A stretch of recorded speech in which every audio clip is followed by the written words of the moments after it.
Learning how to stay. Staying didn't change my life overnight. That's the first thing I need to say. Nothing transformed. Nothing suddenly made sense. What changed was smaller. I stopped leaving. At first, I didn't even notice when it happened. There was no decision, no promise, just moments where I usually disappeared and didn't. Claire noticed before I did. She didn't point it out. She never did. She just relaxed into it. Our time together became quieter, not emptier, deeper. I used to think relationships needed momentum, movement, progress you could explain. Now, days stacked without commentary. Mornings started mattering more than nights. Coffee cooling, windows open, no rush to fill the silence. One morning, she said something while brushing her teeth, almost to herself. I like who you are when you don't leave. She said it casually, like an observation. I stood there longer than necessary. That sentence rearranged something inside me. I started paying attention to the urge to withdraw. It came often, after long days, after vulnerability, after comfort. Before I obeyed it automatically. Now I paused. Pausing doesn't sound heroic, but it's uncomfortable. There were evenings I wanted to go home early, not because I didn't want her, because I didn't want to feel seen. I stayed anyway, not perfectly, awkwardly, present. Claire never asked for reassurance. That was the hardest part. There was nothing to perform against. One night, sitting across from each other, she asked, "What scares you about being here?" I didn't answer quickly. I didn't joke. I didn't deflect. "That I'll stop knowing who I am," I said. She nodded, like she'd been expecting that. "You won't," she said. "You'll just stop hiding from it." That was the first time I realized something important. She wasn't trying to merge lives. She wasn't trying to claim space. She was offering shared presence. Weeks passed, then months.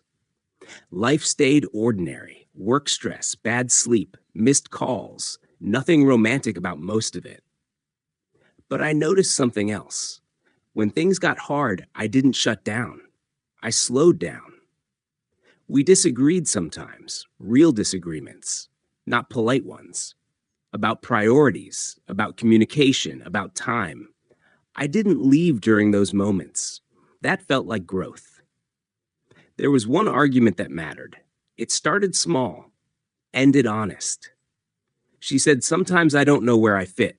I felt that old instinct flare up. Defense, distance, logic. Instead, I asked, "Where do you feel pushed out?" She told me, clearly, without accusation.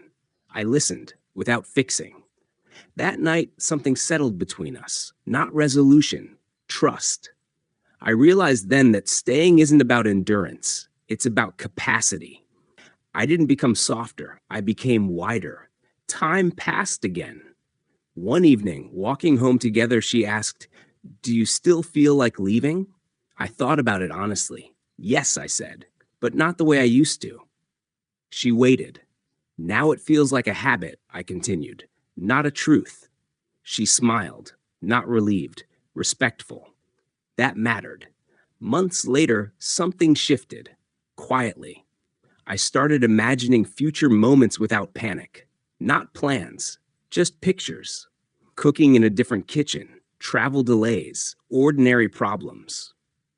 The thought didn't trap me, it grounded me. One night, lying awake, I realized something that startled me. I wasn't negotiating my presence anymore. I was choosing it. Claire felt it too.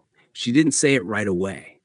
One evening, after dinner, she leaned back and said, "This feels mutual now." That sentence carried weight. I knew what she meant.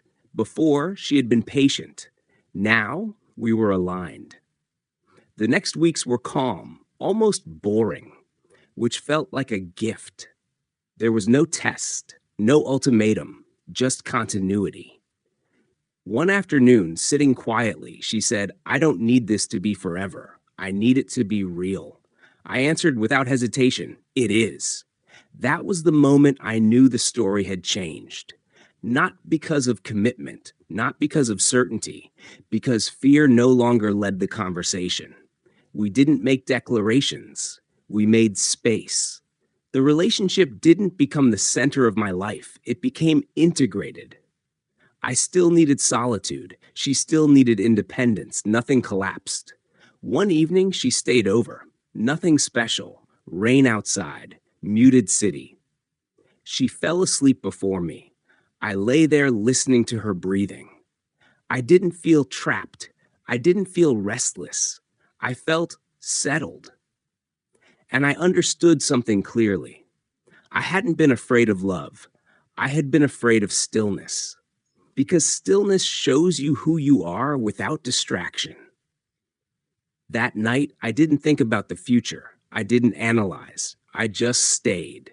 Months later, looking back, the story feels complete. Not because it ended, but because it stopped needing escape. Some people enter your life to teach you passion. Others teach you pain.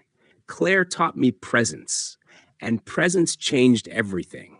Not loudly, not suddenly, but permanently. I learned how to stay. And once I did, nothing else needed to run. End of